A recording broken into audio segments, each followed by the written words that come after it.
Did the lights come back up? Looks a little dark. It is a little dark. Okay, I know I have bad eyes, but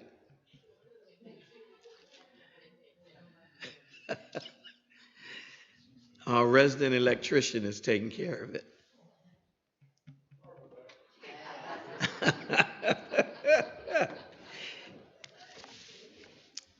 And you know, that really kind of takes me where I want to be right now as we start up. It's good to see each of you today. Trying to think, was it yesterday morning when I got up to head to the building for the combined meeting? And as I was walking towards my truck, I said, wow, that's heavy condensation on the windows overnight. And I got in the truck and started the engine. And I turned the wipers on, and that condensation didn't move because it was ice. I said, well, okay, summer's gone, that's for sure. And maybe we skipped over fall and jumped right into winter. So it remains to be seen. But to close out where we have been for the last couple of weeks and to start into a new area, I wanted to close out with this. You remember we talked about different types of talkers and people, and we talked about giving unsolicited advice and maybe even listening superficially, and greedy talkers and needy talkers and so forth. And I'm not going to dwell on that anymore, but I wanted to close it out with these thoughts about the word focus. When I spend more time thinking about my needs than your needs, trouble is coming. Listening well will not solve every problem, but it is the right place to begin. To do this, you may need to simplify and slow down. Focus on one thing and one person at a time. 3 obstacles can keep you from connecting with other people because they keep you from listening well. Among those obstacles, talking too much, advising too much, and assuming too much. And these are hurdles of the heart. Practice listening to get your ears in shape so you can leap past and over these hurdles that lie in the path of you trying to reach another person's heart. By doing this, you avoid interrupting, you convey interest, and you move the conversation to a deeper level because of successful communication. Most people do not share their true feelings until you've successfully convinced them that you care. Good listening closes the emotional distance between two people. Listening is the ultimate lover's leap. You want people to love you. You want people to listen to you. Be a good listener and convey how you genuinely feel, because people will be able to sense that. Okay? Today, I want to start talking about the subject of being courteous. Ralph Waldo Emerson said this. He said, life is short, but there is always enough time for courtesy. I thought about my mother and how difficult it had to be to raise 7 children. And imagine us, I think the first 4 of us were a year apart. And then 2 years and another one, and 2 years and another one, and 2 or 3 more years, another one. But I can easily remember her walking with us somewhere, whether it was downtown or through the store, or we didn't have malls back then. So if it was a W.T. Grant or something, or a J.M. Fields, that was as close as we had to a mall. But I remember younger, people would say to her, even at church, because she marched us in like little ducklings. And people would say, they are so well mannered. And without taking a breath, my mother would say, they better be. And if I say to young people today that I was afraid of my mother, it wasn't a fear of her beating me to death. It was a fear of disappointing her, of not being what she expected you to be. Life is short, but there's always time enough for courtesy. What do you think Emerson meant when he said that? Well, maybe Emerson stole it from Hebrews 10:24. Be considerate of one another to stir up love and good works. Is there not always time to be considerate? Always, absolutely.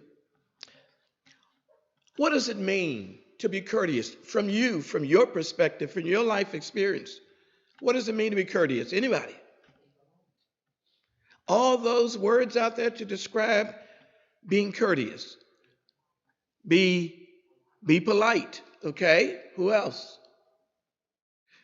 Now, I know my mother wasn't the only one that taught being courteous in here.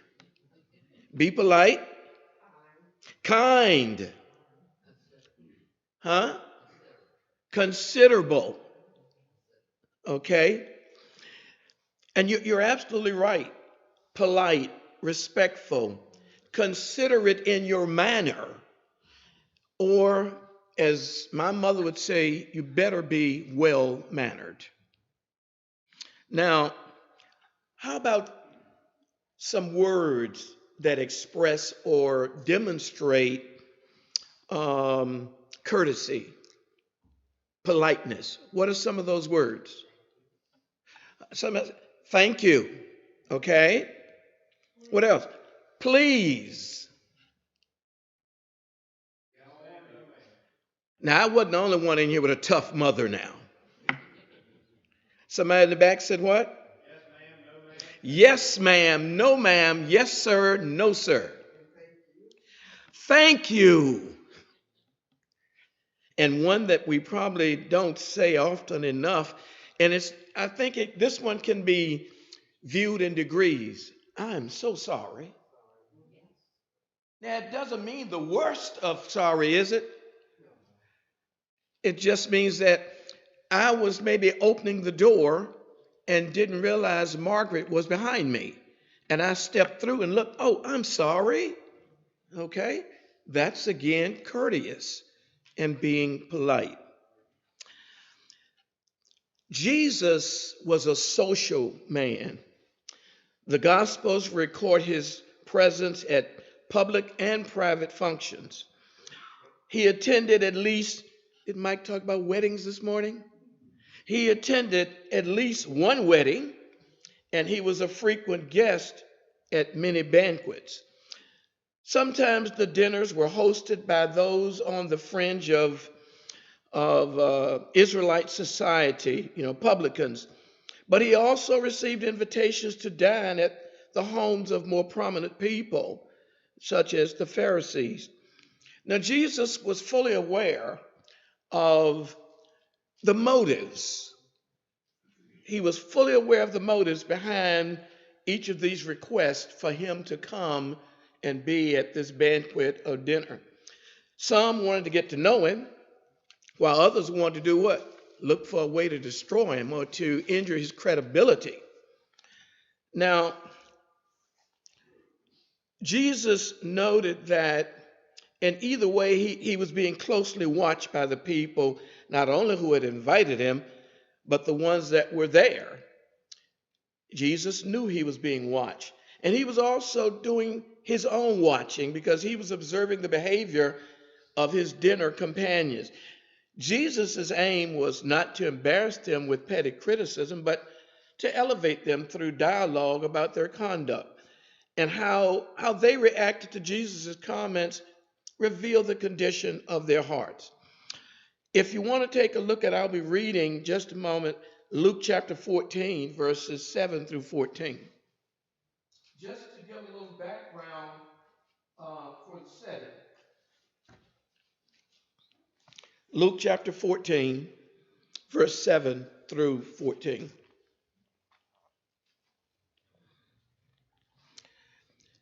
So he told a parable to those who were invited when he noted how they chose the best places, saying unto them, when you are invited by anyone to a wedding feast, do not sit down in the best place, lest one more honorable than you be invited by him. And he who invited you and him come and say to you, give place to this man, and then you begin with shame to take the lowest place. But when you are invited, go and sit down in the lowest place, so that when he who invited you comes, he may say to you, friend, go up higher. Then you will have glory in the presence of those who sit at the table with you. For whoever exalts himself will be humbled, and he who humbles himself will be exalted. And then he also said to him who invited him, when you give a dinner or a supper, do not ask your friends, your brothers, your relatives, nor rich neighbors, lest they also invite you back and you be repaid. But when you give a feast, invite the poor, the maimed, the lame, the blind, and you will be blessed, because they cannot repay you. For you shall be repaid at the resurrection of the just. This story in Luke 14 tells the story of one such encounter, and many of us are familiar with it. While attending a dinner party, Jesus noted the way the guests jockeyed for positions at the table. And in the first century seating arrangements, as was noted, they were taken very seriously. The host would assign seats, and in proximity to the host, this was an indication of your special regard. And on this occasion, no seating chart had been arranged in advance. And as a result, the guests were left to select their own seats at the table. Now, Jesus watched. Jesus watched as the attendees gravitated to their seats in the higher positions rather than the lower. They were unaware that this simple choice sent an unmistakable message about their philosophy of life. They elevated themselves, and that showed disrespect. Now, this is a teaching experience for us. At an opportune moment, Jesus addressed the group, and he shared his thoughts about using this Latin term, faux pas. Faux pas simply is an embarrassing or tactless act or remark, or even, I guess the word, a blunder. And since it was common for prominent guests to arrive late, it was unwise to assess your social ranking and choose a seat. Choose a seat based on who was present at the time of your arrival. Besides, even if no one arrived after you, your elevation might differ from that of the host. And this could lead to this faux pas, this embarrassing moment based on the action that you took in picking and taking a seat. And that embarrassing situation could have resulted in you being what? Unseated. Rolf, would you move further to the back? You are not sitting where you need to be. And that would be embarrassing, to be asked to move. And this is being done in the presence of your peers. And I don't know about you, but Rolf, it would be an embarrassing experience, wouldn't it? And you get home and Trevor says, well, how was the dinner? Embarrassing. Because you sat in a place that you shouldn't have. But the good news is this blow to your self-esteem is avoidable, isn't it? It's avoidable. All you have to do is humble yourself. Humble yourself before someone else does it for you. Jesus' advice was to intentionally select the lowest position in the first place. And when the choice is left to your discretion, then do that. But by doing this, there's little danger of your being embarrassed and maybe humiliated for this blunder by taking a seat that you should not have taken and being, if you would, demoted in front of everyone. And avoid this opportunity for the host to ask you to move. Now, there's a surface meaning to all of this. Jesus' teaching sounds like one of the simple rules for the wise living you might find in the book of Proverbs. In fact, a very similar teaching can be found in Proverbs chapter 25, verses 26, I'm sorry, verse 6 and 7, rather. Chapter 25, verse 6 and 7. And this is what the wise man says here. He says, do not exalt yourself in the presence of the king, and do not stand in the place of the great. For it is better that he say to you, come up here, than that you should be put lower and go back down there in the presence of the prince whom your eyes have seen. Now, on the one hand, Jesus said that if you look at this scenario purely from the point of self-interest, Jesus is saying you ought to know better, shouldn't you? You knew better, or you ought to. And when you ought to know better and know better, you should do what? Do better. Absolutely. And this is what Jesus is pointing out. Life experience tells you that it will not produce the results you want when you know better and don't do better. And any thoughtful person should know better. But Jesus had more in mind than avoiding a bruised ego, if you would, or securing a box seat. Clearly, more is going on here in this account that we've read than meets the eye. There's a deeper meaning. Every one of us at some point in our lives have committed social blunders from time to time. But when indiscretion is a lifestyle rather than an occasional gaffe, there's reason for concern. You don't keep repeating the same mistakes over and over and over and over again and expect a what? A different result. When you know better, do better. Lack of etiquette, lack of decorum reveal a more basic problem than just picking a seat. And this is more than lapse in judgment. It's an evidence of selfishness. And we're gonna talk a little more about, it's not about me. Me. It's not about me. Jesus' chief concern with his fellow guests was not the specific transgression under discussion, but rather it was the underlying me first. Me first. And this attitude springs from what kind of heart? P-R-O, a proud heart. And we know how dangerous that can be.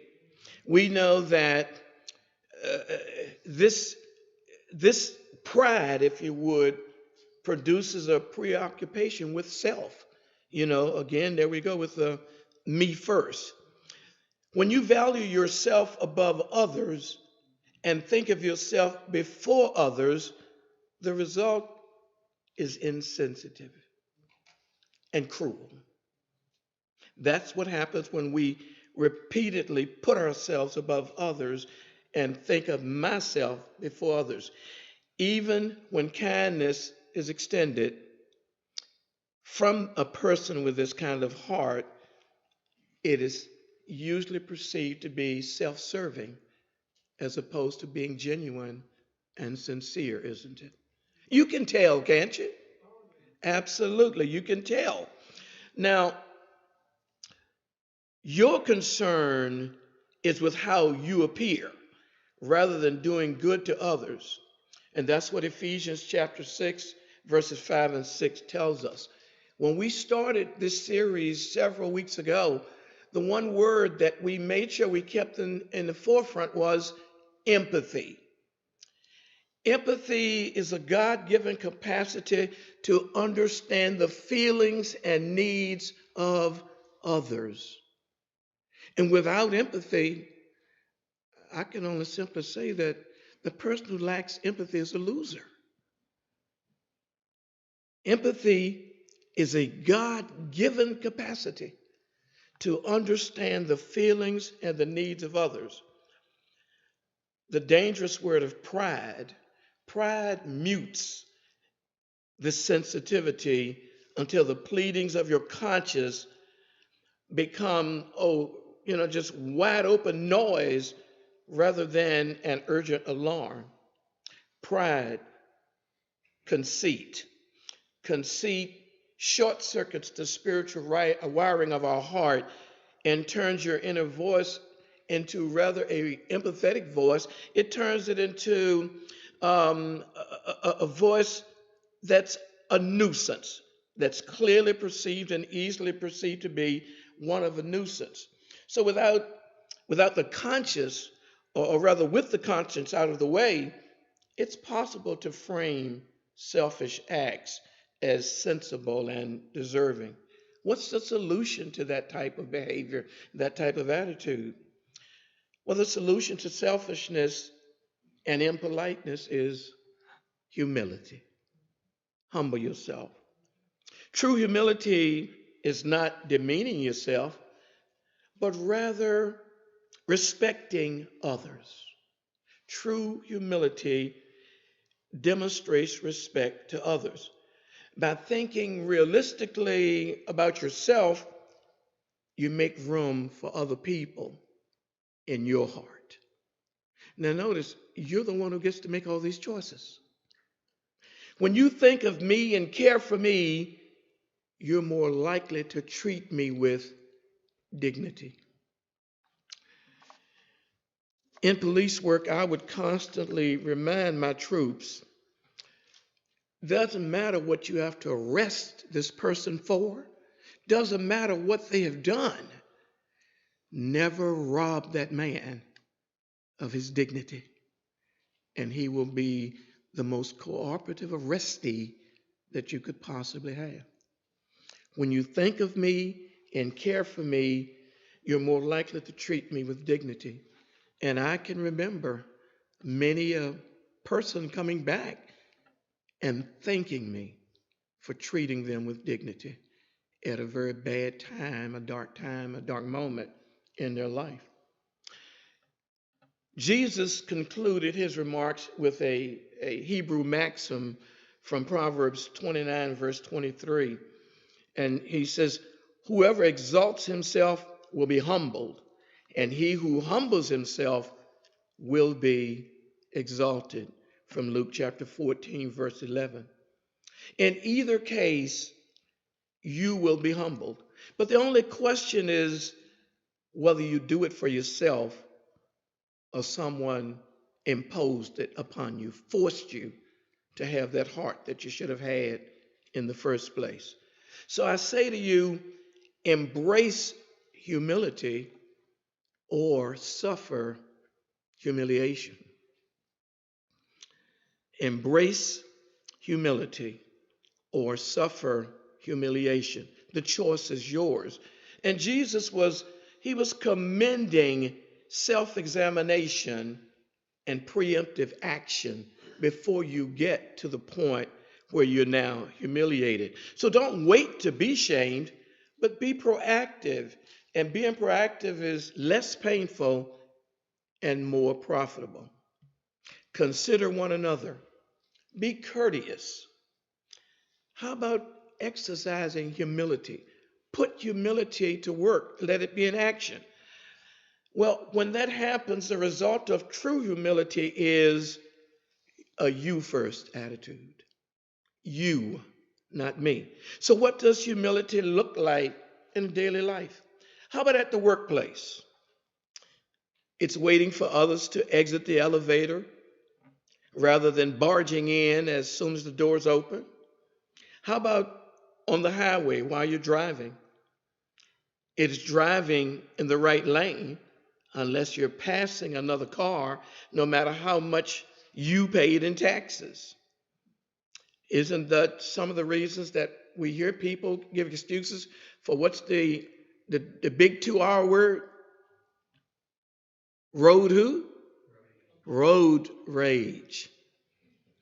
You know, most of my police career, I drove unmarked vehicles, and many of them looked just like your civilian cars.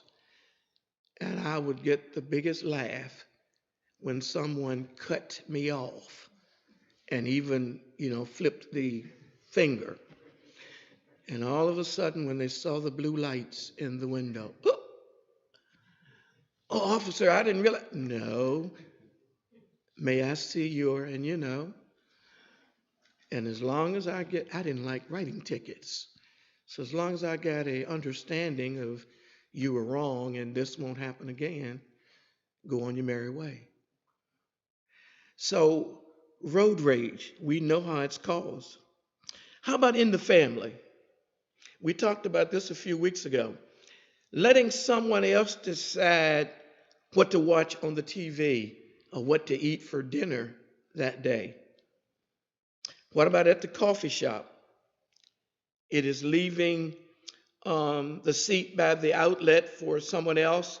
If you have full charge on your laptop, why take that seat? Someone else may come in and need that charger. And that happens a lot.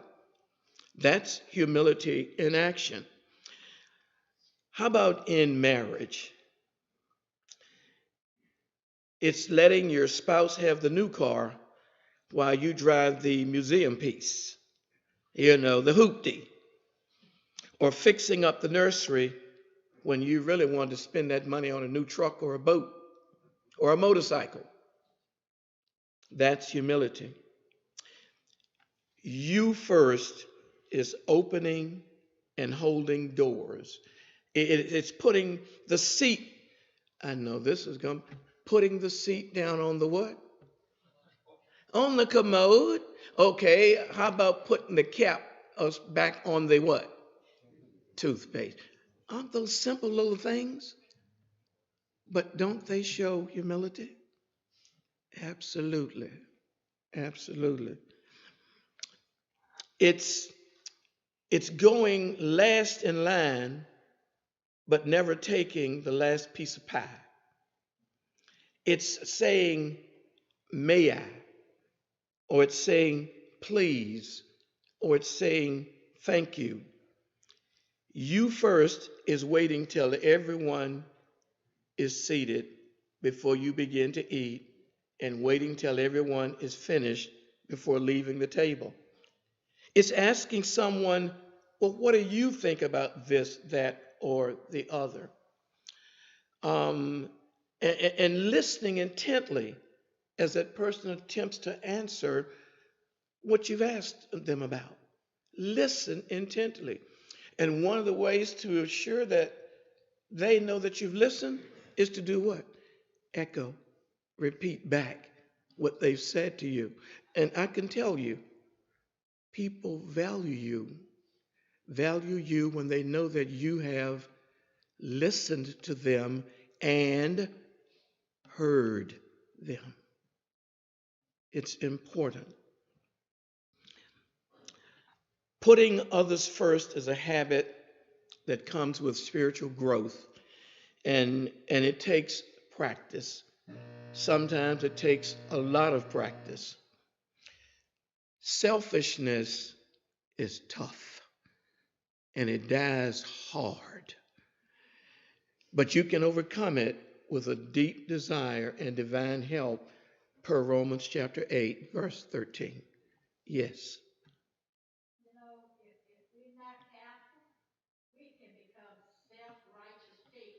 Mm-hmm.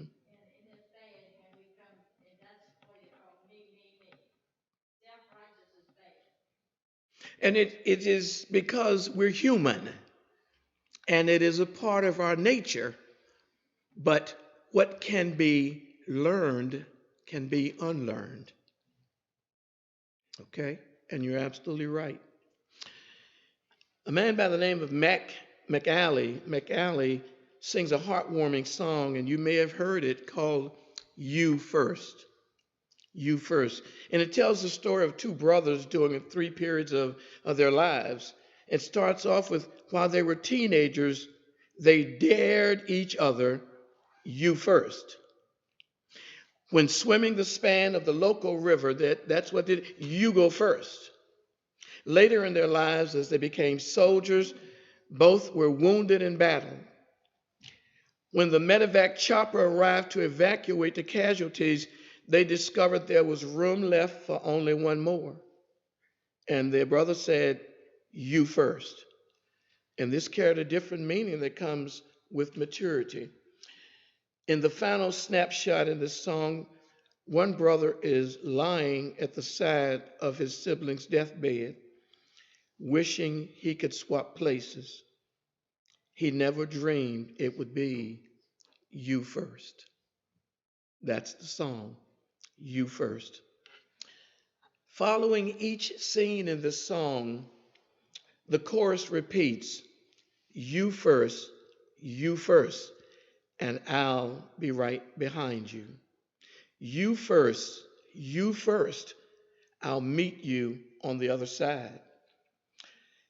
While the other side is a riverbank, a hospital, or heaven, those who live life best are those who know the meaning of you first, you first. By putting Christ first in your heart, you will find it easier to put others as you first, you first. That's the lesson today. I'm done. I don't want to go farther in that. You first. As you leave here today and enter this week to other people, you first. Questions or comments? Thank you for your time.